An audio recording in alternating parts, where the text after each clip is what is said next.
in Brazil. Welcome, Ground Passers. Welcome to another edition of the podcast. This is another mini pod. You just have me. And if you're watching this on YouTube, you are in my new office space. I say in quotations because it's office/storage and it's still a work in progress. Very soon, I'm going to be releasing a series about how I built out this space on our Substack. So it's going to be sort of the in-between tournaments content for my Substack friends or our Substack friends of Ground Pass. If you haven't been watching our Substack or receiving our newsletters, then you're missing out. Every tournament that I've attended this year, I release a daily newsletter with a mini video about what it's like behind the scenes covering all of these tournaments. So that has been really fun. It's on our Substack. I'll leave links to all of that in the description of this podcast episode so you can check it out if you want to. So when I'm not at a tournament, just so that our Substack doesn't just sort of like go fallow and have nothing on there, I will start putting out a series about how I built this space. It is still a major work in progress. If you're watching this video, you'll see that. I don't know what background I'm going to use yet. I haven't really figured out yet the internet. It's very slow down here, so I need to figure out what that situation will be if I want to truly use this as an office and start doing the podcast with Nick down here as well, because then I can kind of like Zoom and do everything down here. And it's great. The story behind why I'm using this space and everything will be all in our Substack, so I'm not going to bore you with that right now. Yay, I'm back from Miami. Miami was awesome. It was a really fun tournament. I wasn't supposed to go. If you've listened to the last podcast with Nick and I, you'll know that I was not supposed to go to the Miami Open, but I got quote unquote bullied to go by my new tennis friends. But I did get the opportunity to go and cover it for Ground Pass. Ground Pass was accredited at the Miami Open, which is such a big deal. Everyone's telling me it's a big deal, which I know it's really important because it shows the work we've done to become a reputable source of tennis content and news and information mostly in the space. So it's really cool that we are finally getting that recognition and getting accredited at tennis tournaments. This is the second tournament this year that we have gotten accredited for. We were accredited as well at the Delray Beach Open. So yeah, it was nice to go to Miami, and I'm really happy I did because I had forgotten. This is my third time going to the Miami Open. It does fall during my birthday. So I always try and, take a trip to Miami as part of my birthday. So I have been to the Miami Open before. This is my third time. And I kind of forget how much I do love the Miami Open, especially after you've been to Indian Wells and it's all about tennis paradise and, the beauty and perfection that is Indian Wells. And then you kind of forget what the Miami Open brings. And then you go there and you're like, oh, I love the Miami Open. It's such a fun tournament. And I'm going to be talking in this episode about the main differences between the Miami Open and Indian Wells, just to give you an idea if you've never been to any of them or you've been to one and not the other, just so you get an idea, because I think they're totally different tournaments that are great for different things and definitely worth the visit. Each tournament has its merits to go visit for sure. So that's what we'll be talking about in this episode of the podcast, and then also the tennis that's happened in the first week. So let's see if we can keep this mini pod to a mini pod. I have my notes in front of me here, so I'm going to be looking down at them. Again, don't worry if you're not watching this and you're just listening to it. I'm looking at my notes, But let's start with the differences between the Miami Open and Indian Wells. Obviously, Indian Wells is in Palm Springs, which is in California, and Miami Open is Actually, not in Miami. I think this is something that is the first thing to sort of bring up to people. It's not in Miami. So when you go to the Miami Open and you're staying in Miami, it actually is a 30-minute drive away. And depending on traffic, it can be almost an hour. It can be pretty brutal getting from Miami to the Miami Open. The first time I went to the Miami Open, I flew into the Miami airport. Now I don't. I fly into the Fort Lauderdale airport because that is closer. And I try to stay in the Fort Lauderdale area because it's so much closer to Miami Gardens, which is the location that the tournament is in. So that is one difference or even almost a similarity, because I think the closest city to Indian Wells is LA. It's a 2-hour drive away to get to Palm Springs, which is further out a little bit. But yeah, so those are where those tournaments are located. How about the weather? Well, this year specifically at Indian Wells, it was pretty cold. It was colder than it's been in previous years. But the general trend with Indian Wells is that it's hot and dry during the day, and then it's very much cooler at night, even to the extent that you need maybe a little light jacket to wear. This year, it was pretty cold. I did see people in hats and gloves. I didn't need anything like that. I'm used to the cold being from the East Coast, but it definitely was colder at Indian Wells at night this year than usual. It also was very windy. I think also that was very special to this year. It can get windy there, but I remember from last year there weren't any sandstorms, which there definitely was this year. Miami, on the other hand, like I said at the beginning of this podcast episode, feels like summer. Sorry, but it does truly feel like summer. It was the first thing that hit me as I got off the plane and landed, that humidity that just gets you. My hair was like, yay, humidity. So it definitely is a different sort of heat. It can feel it can feel hotter in Miami, even at the same temperature as Indian Wells, or Indian Wells maybe is higher because of that dry heat. You don't really feel the heat. In Miami, I think you feel the heat. You're sweating and it can be a bit oppressive.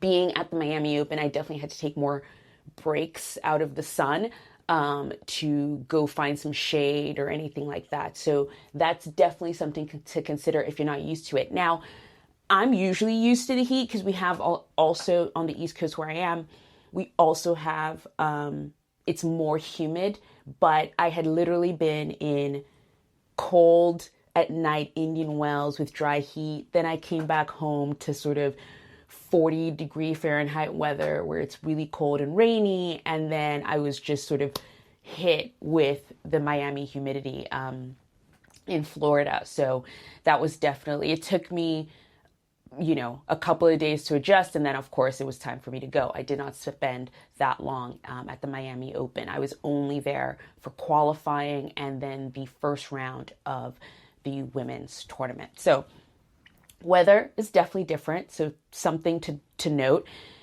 What are the grounds like? So Indian Wells is purpose-built. It is purpose-built for the tennis.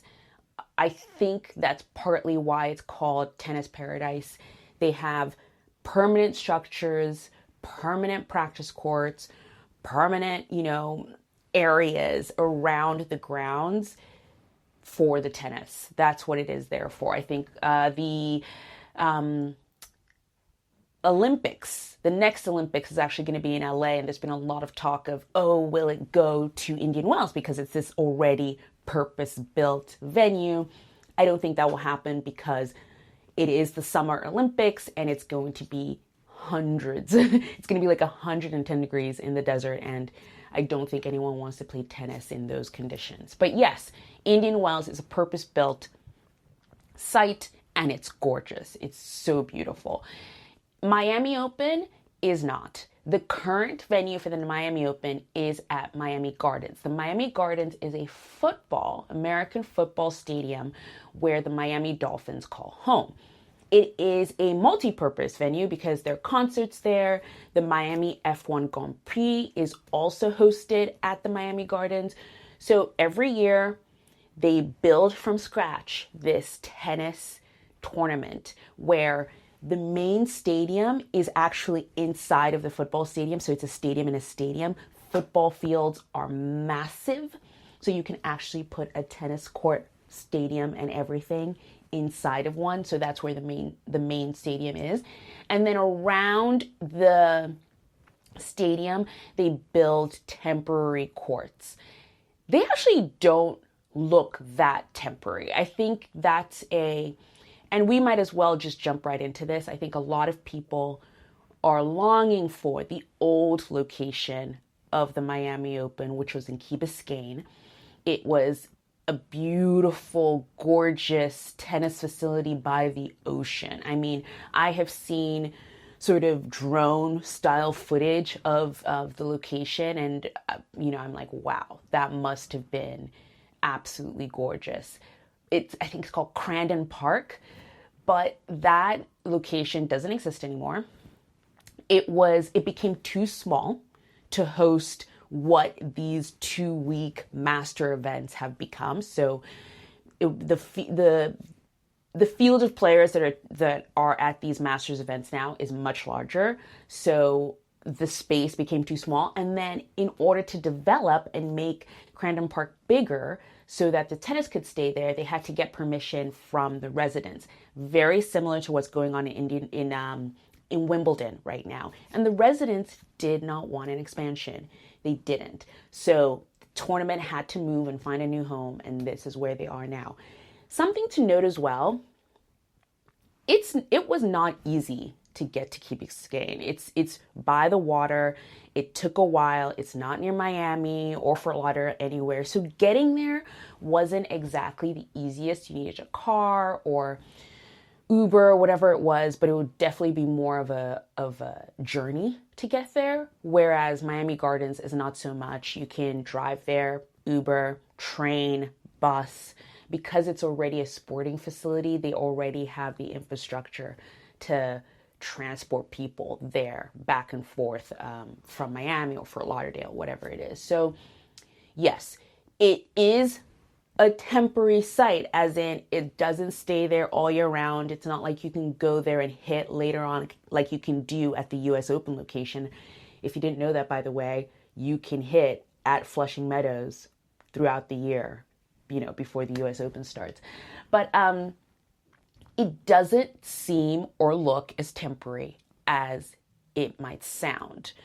I think people do make jokes like, oh, it's in a parking lot. When you visit, if you go, it doesn't look like that. When you see it on TV, it doesn't look like that. So I think it's a little bit of a misnomer. Is that what you would say? I'm not sure, but it basically is more permanent looking than it is. And I think it's well laid out. I will agree. I do not like the center court. It kind of looks odd the way it's put in the stadium, but I don't think there's any way for them to avoid that. But I don't mostly spend my time watching tennis in the main stadium. You know me at Ground Pass. I am an outside court girly. That's where all the best stories are. So those are the grounds. What's around the grounds? Let's start with the food. The food of the Miami Open is the best. It is the best tournament food that I've had at any tournament that I visited in the United States. It is so diverse. I mean, you could get everything from tacos to burgers to pizzas to arepas to, crepes. Like, you could get all sorts of food from everywhere. And the thing I love about it is all of the vendors, or most of the vendors, are local businesses to the Miami or Fort Lauderdale area, which means that they're actually restaurants you could go to. And if you're attending the tournament and you're not really going to get to see much of Miami, I think it is great that you do get that taste of Miami at the tournament. I love that about it.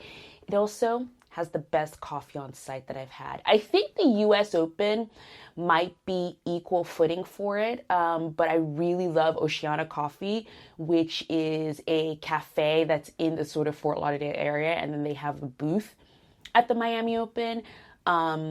It's really good. I like it.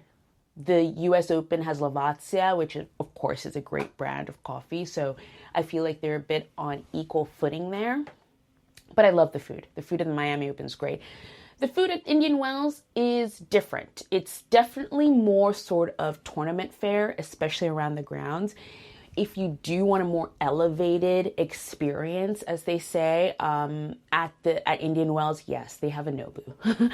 They have a Nobu, which is a fancy Japanese restaurant. So that obviously is quite a bit different. Also, they have like a Mexican restaurant at Indian Wells as well. But yeah, so the food is different, but I would definitely give the win to the Miami Open in terms of food. So that's goes in the win column for the Miami Open. By the way, I mean, I'm taking a little detour here. I'm sorry, but I'm just noticing how much noise is around this room that I'm recording in. I don't think you will hear it because I've noticed these mics that I use are really good, but if you are hearing it, apologies. It's New York. There's just sound everywhere. What's next? Things to do around the grounds. So we've talked about the food. What else you do around the grounds? I think the Miami Open also wins this category. They have this thing called the Sky View Ride, which is kind of an elevated ride above the grounds of the Miami Open that gives you a bird's eye view of the grounds. I've been on it a few times. It is a 24-minute ride, so, you have to settle in. You can't be scared of heights because it also has like a glass floor so you can look down and like see the ground. But it's 24 minutes. It's gorgeous. You get to see the F1 track as well because the F1 track is already starting to be painted and set up because the Miami F1 Grand Prix is in June or July. Can't really remember right now, but I think it is in June. So they have to start prepping for all of that. But yeah, I love the Skyview ride. I think they just did actually a little social media kind of story on the Skyview where they put players in there and then brought in some fans, and the fans were able to ride it with the players. Of course, Grigor Dimitrov did one, and it's hilarious. I'll put a link in the description of this podcast if you want to take a look at it and what the ride is like. But I like that. Also, they have padel courts at the Miami Open. So last year they had pickleball, so you could go and you could play pickleball. This year, padel is the sport. So they had a little padel court, they had instructors, you could sign up to just play with your friends. So it was a whole thing to do. And then also just in the Miami Open, there is so much lounging area. That's what I'm gonna call it. You could literally get a ground pass, I think, to the Miami Open and never go on a court. There's so many big screens all around the place. Then they have these sort of cute little lounge areas. Like some have these cabanas. They're like these really colorful, beautiful cabanas. I'll try and leave a photo if you're watching this in a video, or I will also put in a link to a reel I did about things to do around the grounds in Miami. I did that on Instagram. But yeah, so they have these like colorful cabanas that you can hang out in. And then they also have these just sections around the grounds with like cute little like couchy areas with umbrellas that you can just like hang out at and enjoy the tennis. So that is a possibility if that is something you and some friends want to do, to just go and hang out on the grounds. But it also creates a great way to take breaks. Like I said, it can get super hot and humid. In the stands are all metal. So now you're just getting heat reflected back at you. Sometimes it's nice to just take a break, go hang out on one of those, and then not miss the tennis because there's screens everywhere and you can just keep up with the tennis match that you are watching. So I do think there weren't really there was like one of the practice courts at Indian Wells, they would have like different events there, like especially with kids, where it'd just be sort of like kids playing tennis and, practicing their skills and things like that. But I feel like this at Miami Open is more sort of a well thought out, like what to do around the grounds if you're not just going to watch tennis, because the people coming to these events, not everyone is sort of like I'm here to watch 7 hours of tennis. They want to do other things as well. So I think the Miami Open did a really good job there with that. Attendees, what are the crowds like? Very different. There are very different crowds at the tournament. At Indian Wells, I think I talked about this in the mini pod, especially when I talked to Will Buchek from Tennis Tribes. He's our doubles friends, and we love to talk doubles with him. But the Indian Wells crowd is a very tennis savvy crowd. If you're in that Palm Springs area, California area, what are you doing there? It's golf and tennis. So a lot of these audience members, fans, they are fans of the sport and they know the sport inside and out. You do get casuals, obviously.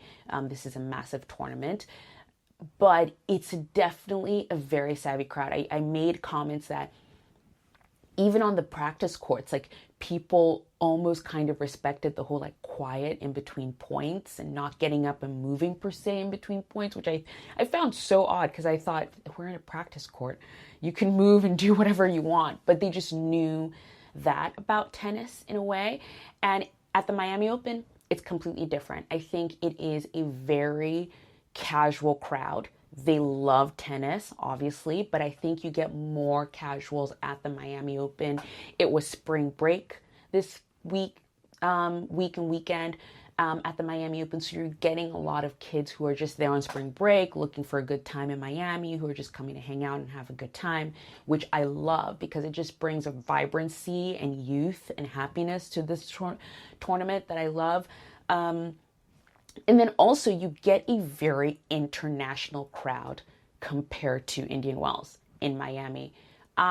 When I stepped on the grounds in Miami, I don't think I heard English for at least the first half hour.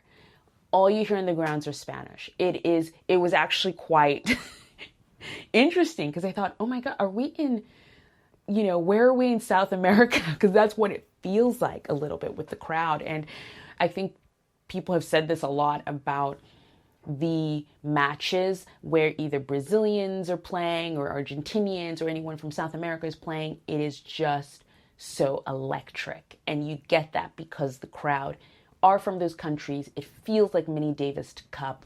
I'll talk about Joao Fonseca a little bit later in this episode, but it did feel like mini Brazil every time he was around. A few more things. Practice courts. It's not the best. The best practice courts, I feel like, at tournaments are at Indian Wells, and then during the first fan week of the US Open. Because after fan week in the US Open, all practice moves to kind of like which is kind of what's at Miami, where it's just a row of courts, and you can only kind of see it on one side that's elevated chairs. It's so hard for me to explain. I will leave a photo, a link to a photo in the description of this podcast. And if you're watching this on YouTube, I will put a photo up on the screen. But it definitely is not as accessible as Indian Wells. You can't really see every single player. And I want to say 70% of the courts are actually, you can't even access them at all. They're just covered and players can practice. And, I think maybe some players might like that. It's definitely more private, I would say, especially if they're working on something specific or, they just want to be out of the spotlight for a bit. So I think that's great. But as a fan experience, it's not the best fan experience if you want to watch players. Because again, most of the players, the big players, even Holger Rune was on the outside course, but, Novak Djokovic, Carlos Alcaraz, they're all going to get scheduled on the center court. And if you don't want to pay center court prices, practice courts is a nice way, if you're attending a tournament, to at least get a sight of your favorite player playing, points with someone else. So yeah, it practice courts, not the best. And the last point I had here, what's my favorite court? Because I talked about that, I think, at Indian Wells. At Indian Wells, I really do love court 4.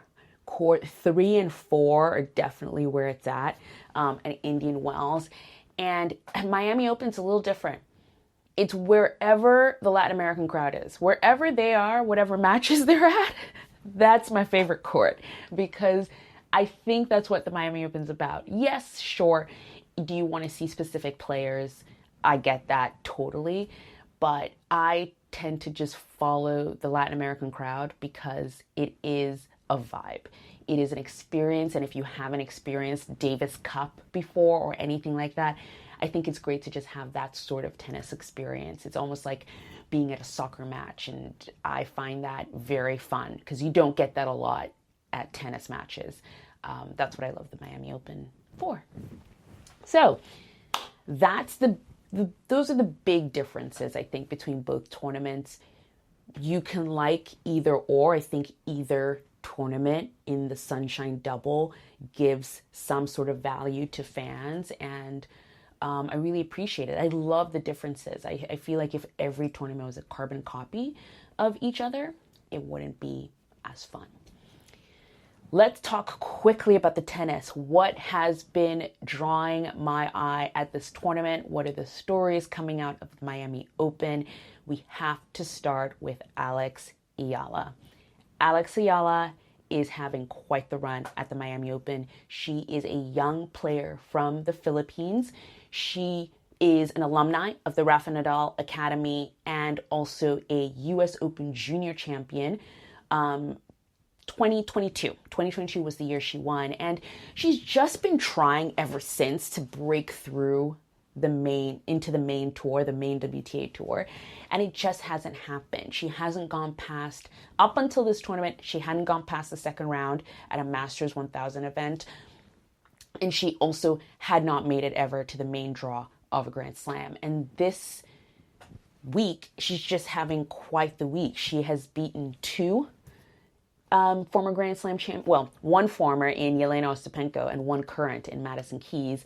And, she also beat Katie Volynets as well. And she's just having a lovely run.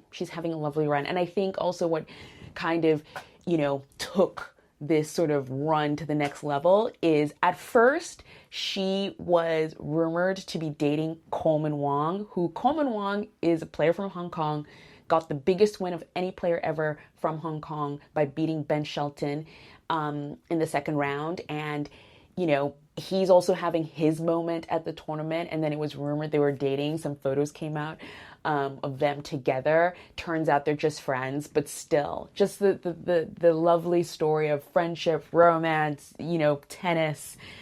Who's going to write the movie, right? But yes, I think that's definitely been one of my favorite stories coming out of the Miami Open so far, just following Alex's story. And she's playing today, Paula Badosa. Let's see how that goes. She, I think, actually has a good chance of getting through that match. And can you imagine? Then she's in a quarterfinals of a 1,000 level event, right? We will find out next week how that all goes. Next story is, this was also kind of a big story. All of the male semifinalists of Indian Wells are out of the tournament in their first round, which is the second round of the tournament. So that means Carlos Alcaraz, Jack Draper, Holger Rune, Daniil Medvedev all lost their first matches at the Miami Open. I don't think the reasoning behind that for all four of them is the same. Yes, conditions change coming from Indian Wells into Miami, very different conditions there. But I think there are different reasons for each player. I think Daniil Medvedev talked about some injury. Carlos Alcaraz just didn't play his best, although he was playing against David Goffin, who has beat him before, and I think does play really well against him. Jack Draper might have just been tired, exhaustion. Yeah, so Holger Rune lost to Riley Opelka. I don't think any of these are particularly bad losses, but it is striking that they were all out in their first matches of the tournament. Then there's Joao Fonseca, who we might as well call the Miami Open the Rio Open, because that's what it feels like in Miami. The Brazilians are out for him. So he played Lerner Tien in his second round match, and Lerner lost the match. And in his Instagram post, he was like, goodbye, hope to see you again, Miami Open next year. But in the location on Instagram, he put Rio de Janeiro, Brazil, because that is how it felt. He's the American playing in Miami, Florida, at the Miami Open. And all the cheers were for Joao Fonseca. It was a completely packed Brazilian crowd. And it goes to show the metropolitan nature of Miami. They're just people from all over the world who live there, especially Latin America. But I think Joao can really consider Miami as another home tournament because they're all out there for him. And a little incident happened actually at the tournament. So the match between Joao Fonseca and Lerner, was it the Lerner Tien match or no? That was already on center court. But I think it was his third round match, was supposed to be out on grandstand. And all the matches on center ended quickly. I think one of them ended in retirement, and they were just really quick matches. So they did have a window. And then they moved Joao's match from grandstand, which was the third match on grandstand, to the main stadium, and it just caused pandemonium, which is not great. These things happen. I think if you're a tennis fan, if you start following tennis and going to tennis tournaments, the scheduling it's flexible. Can I say that? It's flexible. I always get friends who are sort of like, oh, I want to see this person at this time in this place. I'm like, that's not how it works. The schedule is going to be released the afternoon, evening before. So you either wait to buy tickets after the schedule is out, or just try your luck and hopefully a player that you want to watch is on a court where you have a ticket for. And that's what happened in the Miami Open. They all, he was going to be on grandstand. You had all these people with ground passes who had been camping out for 2 matches before. So you had people camping out 2 matches before to wait to make sure they had a seat for Joao Fonseca's match. And then last minute, they move it over to the main stadium. And I get the frustration of fans because to have it be that last minute is a bummer. And of course, the tournament did offer you could upgrade your ground pass, but then now you're paying extra money for the ticket. So yeah, that was a thing, but Joao Fonseca is having quite the moment at the Miami Open currently. What else tennis-wise? I have 2 more things actually. Gael Monfils is still at it, guys. He is still at it, and it's so great to see. He's 38 years old, still drawing the crowds. Like, his matches are packed.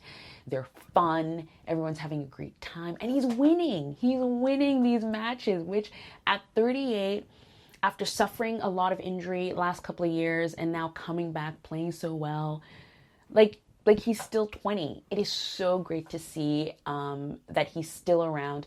So in basketball, the guy jumping in the basketball NBA logo, how it's a player?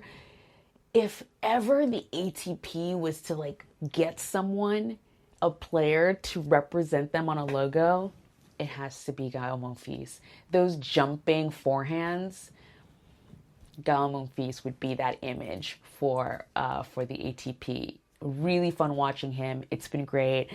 Another person doing really well at the Miami Open, Emma Raducanu. She is into the 4th round and is just playing well. It's funny because she came into this tournament with a coach, Vladimir.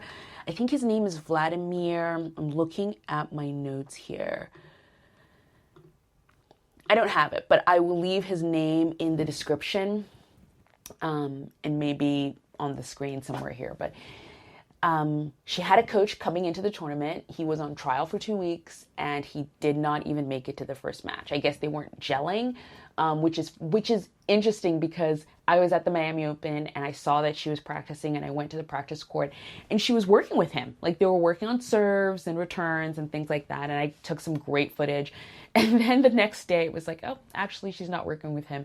I don't know if I'll release the footage. I have it. It's great footage of Emma serving, so maybe I will at some point, maybe after the tournament. But it was actually really funny that that happened. But she's doing well. She's doing really great. I think she had Mark Petchey, who's in the Miami Open, working for Tennis Channel, and I think has worked with her before earlier on in her career. He's in her box helping her out. She gets Amanda Anisimova next to in the fourth round. So we'll see how that match goes. Amanda Anisimova had her own issues. I think this is the one drama of the tournament so far. But yesterday, actually, she was playing against Mirra Andreeva, and they got to a third set. Mirra was leading the third set with a break. They were at 3-1. Mirra was serving, and at 40-40, while Mirra was serving, Amanda stops the match to take a medical timeout. She had a blister, which we've now seen footage of the blister. It looks really awful, bad, sucky, fine. But I just don't think medical timeouts should be taken in the middle of a game, especially when your opponent is serving. I just think there's a lot of gray area in the rules sometimes, and I'm just like, I didn't even know that was possible, that you could just stop a game in the middle of the game while your opponent is serving for a medical timeout. So it could be anything.